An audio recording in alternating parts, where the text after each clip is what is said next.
नमस्कार, स्वागत है आपका एनएमएफ न्यूज में। मैं हूं आपके साथ शबनम। जब भी दो देशों के बीच लड़ाई होती है तो पाकिस्तान अपने आप पिट जाता है। अब देखिए ना, सऊदी अरब यूएई को निशाना बना रहा है। जिस तरीके से यमन में यूएई के विमानों पर हमला किया, जहाजों पर हमला किया, उसके बाद यूएई के राष्ट्रपति पाकिस्तान पहुंचते हैं। मुनीर उनका नूर खान एयरबेस पर भव्य स्वागत करते हैं और यह बात सऊदी अरब के प्रिंस सलमान को इतनी ज्यादा चुभ गई कि उन्होंने न सिर्फ पाकिस्तान से नफरत में मुनीर को खरी खोटी सुनाई, बल्कि पाकिस्तान के नेताओं से साफ साफ मिलने से इनकार कर दिया है। दरअसल मुनीर चाहते थे कि वो यूएई को भी खुश रखें और सऊदी अरब से भी समझौता करते रहें, उससे पैसे पाते रहें। लेकिन जैसे ही यूएई के राष्ट्रपति पाकिस्तान पहुंचे, सलमान को, सऊदी अरब के सलमान को यह बात पसंद नहीं आई और उन्होंने मुनीर के मिलने के प्रस्ताव को ठुकराते हुए कह दिया कि अब इसका नतीजा जो है पाकिस्तान को भुगतने को मिलेगा और वो पाकिस्तान के किसी भी नेता से नहीं मिलेंगे। ये हम नहीं कह रहे, बल्कि पाकिस्तान के ही पूर्व मेजर आदिल की तरफ से यह दावा किया गया है। बाकायदा पूरा चिट्ठा खोल दिया गया है कि कैसे मुनीर डरे हुए हैं, कैसे शहबाज शरीफ की पूरी फौज में हड़कंप मचा हुआ है। तो चलिए आगे कुछ बताएं या चर्चा करें, उससे पहले पूर्व मेजर आदिल क्या कुछ कह रहे हैं अपने बयान में, वो आपको सुनवाते हैं। कि शहजादा मोहम्मद बिन सलमान ने मेरी इतलात के मुताबिक, मेरे ज़राए के मुताबिक, पाकिस्तान के इस वक्त किसी भी किस्म के सरबराह, खासतौर के ऊपर फील्ड मार्शल आसिम मुनीर से मुलाकात के लिए इनकार कर दिया है। हालांकि हमारी इतलात थी कि रियाद वो जा रहे हैं और रियाद जाके वो मुलाकात करना चाहते हैं शहजादा मोहम्मद बिन सलमान से, लेकिन शहजादा मोहम्मद बिन सलमान ने किसी भी किस्म की मुलाकात से इनकार कर। तो देख लिया आपने, पूर्व मेजर आदिल ने साफ साफ कह दिया है कि सऊदी अरब से अब पाकिस्तान के जो असीम मुनीर हैं वो बुरी तरह डरे हुए हैं, कांप रहे हैं, क्योंकि कुछ भी एक्शन सऊदी अरब से पाकिस्तान को झेलने को मिल सकता है। तो अभिषेक, यहां यूएई और सऊदी अरब के बीच दुश्मनी है, पाकिस्तान कहां से बीच में पिस गया? मैं तो शबनम ये सोच रहा था जब से हमला हुआ कि पाकिस्तान अपने मिसाइल लेकर कब जाएगा यूएई पर दागने के लिए, पाकिस्तान अपने परमाणु कब जाएगा यूएई पर दागने के लिए, अपने फाइटर जेट जिनसे यूएई के जो राष्ट्रपति आए थे उनका 6 JF-17 के साथ जो वेलकम किया गया, उन्हें लेकर सऊदी कब जाएगा और कब उनसे परमाणु मिसाइल दागेगा यूएई के ऊपर। मैं तो ये सोच रहा था और मैं इंतजार कर रहा हूं तब से। देखिए कितना मतलब मजे की बात है, एक तरफ सऊदी ने यूएई पर स्ट्राइक किया, ठीक उसी वक्त पाकिस्तान ने यूएई के राष्ट्रपति का स्वागत किया और $1 बिलियन ले लिए एक पक्षी को मरवाने के लिए। अब पाकिस्तान को तो डॉलर चाहिए, पाकिस्तान को तो पैसा चाहिए। लेकिन अभिषेक, यहां पर एक बात का जिक्र जरूरी है कि अभी हाल ही में पाकिस्तान और सऊदी अरब के बीच एक डील हुई थी ना, अगर वही मैं आ रहा था, हमला होगा उसी के लिए तो मैं उसी से मैंने शुरुआत किया शबनम कि कब पाकिस्तान जाएगा अपनी मिसाइलें लेके, क्योंकि वो डील करता है, डिफेंस डील करता है सऊदी अरब के साथ। सऊदी अरब एक अमीर देश है, उसके पास रिसोर्सेज है, मजबूत है, भविष्य है उस देश का, और डिफेंस डील कर लिया आपने किसके साथ? सऊदी अरब के साथ। शहबाज शरीफ जाते हैं, इकलौता परमाणु हथियार आपके पास है। याद करिए जब कतर के ऊपर इजराइल ने हमला किया था कि यहां हमास के आतंकी छिपे हुए हैं, उसके बाद सारे मिडिल ईस्ट के देश मिलकर अब्बा ट्रंप के पास गए थे कि अब्बा इजराइल मार रहा है, बचाइए। उस वक्त परमाणु हथियार किसके पास है? मुस्लिम देशों में एकमात्र पाकिस्तान के पास। तो पाकिस्तान के प्रधानमंत्री शहबाज शरीफ का घोड़ों के साथ लाल कारपेट पर सऊदी अरब में स्वागत किया गया। शहबाज शरीफ खुद हैरान थे कि मैं भी इस लायक हूं, मुझे खुद नहीं पता था। उसके बाद आप बुला रहे हैं किसे? सेना प्रमुख होकर आप, मतलब सीडीएफ बन गए अब तो आसिम मुनीर, वो अपने प्राइवेट फंक्शन में, प्राइवेट कार्यक्रम में किसे बुला रहा है? यूएई के राष्ट्रपति को। 6 फाइटर जेट उनके सम्मान में। उसके बाद जब उतरते हैं रेड कारपेट और प्रधानमंत्री शहबाज शरीफ के साथ साथ जितना भी मंत्रिमंडल शबनम पाकिस्तान में है वो सारा लाइन लगाए पाकिस्तान, मतलब एयरपोर्ट पर खड़ा था। ऐसा आपने कहीं नहीं देखा होगा। तोपें तक तैनात कर दी पाकिस्तान ने सम्मान में कि मालिक आप ही तो हैं जो आए हैं। एक तस्वीर अभिषेक हमने और देखी कि यहाँ पर वो शहबाज शरीफ को उतना भाव नहीं देते जितना असीम मुनीर को। शहबाज शरीफ से बस हाथ मिलाया, आगे बढ़ जाते हैं और तुरंत असीम मुनीर के फंक्शन में चले जाते हैं, अपना फंक्शन निपटाकर वापस लौट। और जब गले मिलते हैं असीम मुनीर से तो कान में कुछ बातचीत होती है दोनों के बीच। वो तस्वीरें बहुत मतलब कोलाहल उन तस्वीरों ने मचाया था। तो पाकिस्तान 2 नावों में सवार था, दोनों नाव पैरेलली चल रही थी, मतलब मतलब दोनों मित्र राष्ट्र आपस में माने जाते हैं, सऊदी अरब और यूएई। लेकिन यमन को लेकर जैसे जैसे दोनों अलग हुए, अब पाकिस्तान तो दोनों पर सवार था, अब पाकिस्तान का क्या होगा वो तो आने वाला वक्त बताएगा। लेकिन सऊदी अरब को जाहिर सी बात है पसंद बिल्कुल नहीं आई होगी बात कि आप डिफेंस डील मेरे साथ करते हैं, लेकिन आप स्वागत किसका करते हैं, यूएई के राष्ट्रपति का, वो भी उस दिन जिस दिन मैंने स्ट्राइक किया, जबकि आपको आना चाहिए था मेरे साथ। क्या ये मालिक मैं हथियार लेकर आया हूं, बताइए सऊदी अरब पर कहां मारना है, पहली बात। दूसरी बात, $2 बिलियन इनके बैंक में जमा किया हुआ है सऊदी अरब ने,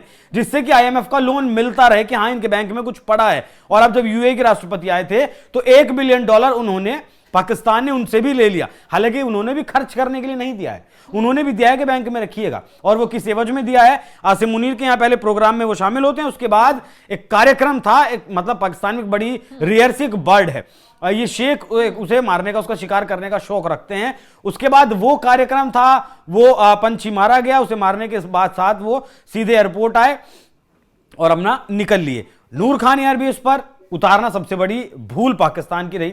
नूर खान एयरबेस पर पाकिस्तानियों के द्वारा बताया जाता है कि अमेरिका का कब्जा है। अब अमेरिका के साथ कौन है, सऊदी अरब है। ऐसे में उसके दुश्मन को, जो उस वक्त दुश्मन था, उसे आप वहां बुला रहे हैं, तो ऐसे में मामला बहुत ज्यादा पेचीदा हो रहा है।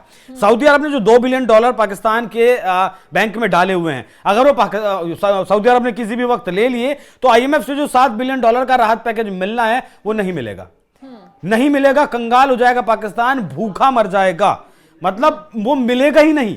कुछ तो आईएमएफ की शर्तें पूरी नहीं कर पा रहा है पाकिस्तान, उसके बाद उन शर्तों को पूरा करने की जरूरत ही नहीं, क्योंकि आईएमएफ लोन देगा ही नहीं, क्योंकि आईएमएफ का कहना है $2 बिलियन तो आपके अकाउंट में होने ही होने चाहिए। ऐसे में यमन को लेकर ये पाकिस्तान के एंगल की बात हुई कि पाकिस्तान बहुत बुरा फिलहाल फंस चुका है। मुनीर का क्या होगा, मुनीर अब्बा ट्रंप की गोद में तो बैठे थे, लेकिन आपको यह भी मैं बता दूं कि मुनीर के लिए सऊदी अरब को नहीं छोड़ेगा अमेरिका, नहीं छोड़ेगा। $1.5 ट्रिलियन का निवेश लेकर गए हैं सलमान, कहां पर, अमेरिका में, $1.5 ट्रिलियन का। और उससे पहले जून में जब आए थे ट्रंप, तो यहां आकर $500 बिलियन का, मतलब $600 बिलियन के हथियारों की डील की थी, जबकि सऊदी अरब को किसी मतलब मेजर लड़ाई किसी के साथ नहीं लड़नी है। ईरान के साथ उसका सिया सुन्नी वाला मसला है, लेकिन वो एक बड़ी लड़ाई नहीं लड़नी है, ये बिल्कुल तय है। यमन में हूतिये हुए या फिर छोटे मोटे एयर स्ट्राइक कर दिए, वो एक अलग मसला है, लेकिन $600 बिलियन के हथियारों की डील अगले 5 साल तक, वो अपने आप में बहुत बड़ी बात बैठती है। तो हो सकता है, मुझे लगता है कि सऊदी के साथ ट्रंप भी यहां मुनीर को भयंकर पीटने वाले हैं। बिल्कुल, मुनीर तो चारों तरफ से फंस चुका है, क्योंकि हरकतें ऐसी की हैं तो जाहिर सी बात है फंसेगा ही फंसेगा। लेकिन इसी बीच एक खबर और आ रही है कि प्रिंस सलमान अब मुनीर और शहबाज शरीफ के खिलाफ जाल बिछाना बैठ गए हैं। कहा जा रहा है कि वो चाहते हैं कि किसी तरह इमरान खान जेल से बाहर आ जाए और शहबाज शरीफ की जो कुर्सी है वहां कांटे ही कांटे बिछ जाएं। तो यहां से प्रिंस सलमान की तरफ से इसकी कोशिशें आगे बढ़ा दी गई हैं। तो वहीं दूसरी तरफ कहा जा रहा है कि नवाज शरीफ और मरियम यूएई में मौजूद हैं, वो यूएई के राष्ट्रपति पर दबाव बना रहे हैं कि मरियम को प्रधानमंत्री बनाया जाए, यूएई के राष्ट्रपति इसमें अहम रोल निभाएं। तो कुल मिलाकर अपनी जमीन तैयार कर रहा था मुनीर, लेकिन कहा जाए कि अपने लिए खाई खोदने का काम कर दिया। ना यूएई अब उसके साथ खड़ा नजर आ रहा है और ना ही सऊदी अरब साथ खड़ा नजर आ रहा है, और चारों तरफ से जिस तरीके से मुनीर फंसा है, तो कहा जा रहा है कि मुनीर के जरिए पूरे पाकिस्तान की बर्बादी शुरू हो गई है। हो सकता है आने वाले वक्त में सऊदी अरब पाकिस्तान पर कुछ बड़ा वार करे, और ऐसा वार के कंगाल पाकिस्तान और तबाही झेले। ना कर्ज मिलेगा, ना खाने पीने की चीजें बचेंगी, और ना ही जो गिफ्ट में सऊदी अरब से सामान आता रहता है जिसके खर्चे पर पाकिस्तान चलता है पलता है, वो भी नहीं बचेगा। और दूसरी तरफ यूएई सिर्फ अपने फायदे के लिए ऐसे वक्त पर पाकिस्तान आया था जब उसे पता है कि सऊदी अरब उसे निशाना बना रहा है, और सऊदी अरब से पाकिस्तान की डील थी, तो जाहिर सी बात है वो इस डील को ही तोड़वाने के लिए पाकिस्तान पहुंचे हुए थे, और यह काम कहीं ना कहीं पूरा हो गया है। ये खुद पाकिस्तान की आवाम भी बोल रही है, पाकिस्तान के नेता भी बोल रहे हैं, और कुल मिलाकर 80 मुनीर का डर जो है वो लगातार बढ़ता ही जा रहा है। तो अभिषेक, आपने जिक्र किया यहां अमेरिका का, तो जिस तरीके से अब सऊदी यूएई में तो मुनीर फंस ही गया, लेकिन कहा जा रहा है कि अमेरिका में भी मुनीर फंस चुका है। जिस तरीके से गाजा पर शर्त ट्रंप ने रखी, वहां वो मुकर गया, तो कहा जा रहा है कि अब डोनाल्ड ट्रंप भी कुछ प्लान कर रहे हैं। 25,000 सैनिक भेजने की बात हुई थी शुरुआत में, जो डील हुई थी, जिसके लिए पाकिस्तान की तरफ से $10,000 प्रति सैनिक मांगे गए थे। वो खबर आपने देखी होगी, हमने भी दर्शकों को बताई थी। लेकिन उसके बाद पाकिस्तान में जिस तरीके से विरोध हुआ, मौलानाओं ने जिस तरीके से अल्टीमेटम दिया कि भैया इस्लाम के नाम पर तो आप बात कर रहे हैं, मुल्ला मुनीर आपको कहा जाता है, लेकिन आप गाजा में जाकर इस्लाम के नाम पर जो लड़ाई चल रही है उन्हीं को कैसे मार सकते हैं। तो डील आकर लॉक हुई 3,500 सैनिकों पर कि भाई 3,500 सैनिक हम भेजेंगे। लेकिन पाकिस्तान में जिस तरीके से विरोध चल रहा है, उसके बाद वो डील भी अभी अटकी हुई है। वो 3,500 जो सैनिक जाने थे वो भी अभी अटके हुए हैं। आसिम मुनीर फिलहाल सोच रहा है कि इन्हें भेजा जाए, डॉलर मंगाया जाए, अमेरिका से वादा किया है वो निभाया जाए, या फिर अमेरिका की दुश्मनी मोल ली जाए। याद होगा आपको, चुनाव प्रचार के दौरान ट्रंप ने इमरान खान का जिक्र किया था कि हम इमरान खान को छुड़वाने की कोशिश करेंगे। लेकिन अभी हाल फिलहाल में शायद 16 साल की और सजा, 16 या 17 साल की और सजा तोशाखाना मामले में इमरान खान को सुना दी गई है। मतलब ये है सीधे तौर पर कि जब तक इमरान खान जिंदा रहेगा वो जेल से बाहर नहीं आएगा, और जेल में मर जाए तो एक अलग बात है।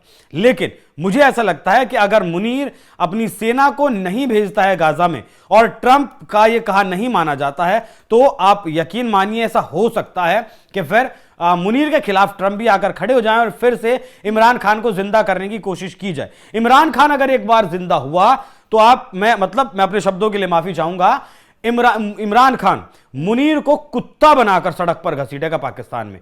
क्योंकि इमरान खान और इमरान खान के साथ साथ इमरान खान की बीवी को भी सालों से जेल में बंद रखे हुए आसिम मुनीर, सिर्फ किस लिए? क्योंकि इमरान खान ने मुलाकात नहीं की थी इससे, और बुशरा बीवी मुलाकात करवाने में कामयाब नहीं हो पाई थी इमरान खान से, सिर्फ इसीलिए मुनीर ने इन दोनों को जेल में डाला हुआ है। ठीक है, तो कुत्ता बनाकर, मतलब बिना पट्टे के घसीट कर मारेगा इमरान खान अगर इमरान खान जेल से बाहर आ जाता है। तो मुनीर ने चारों तरफ से अपने लिए तबाही मोल ले ली है। चतुर बनने चला था, लेकिन खुद ही अपनी चतुराई में पूरा फंसता हुआ नजर आ रहा है। चलिए अब देखना यह होगा कि पाकिस्तान पर सऊदी अरब से क्या एक्शन लिया जाता है और प्रिंस सलमान अब अगला कदम क्या उठाते हैं। फिलहाल इस खबर को लेकर आप क्या कुछ राय रखते हैं कमेंट बॉक्स में जरूर बताइएगा, और तमाम बड़ी खबरों की अपडेट के लिए आप हमारी वेबसाइट www.newsnmf.com पर जाकर भी लॉग इन करें। नमस्कार।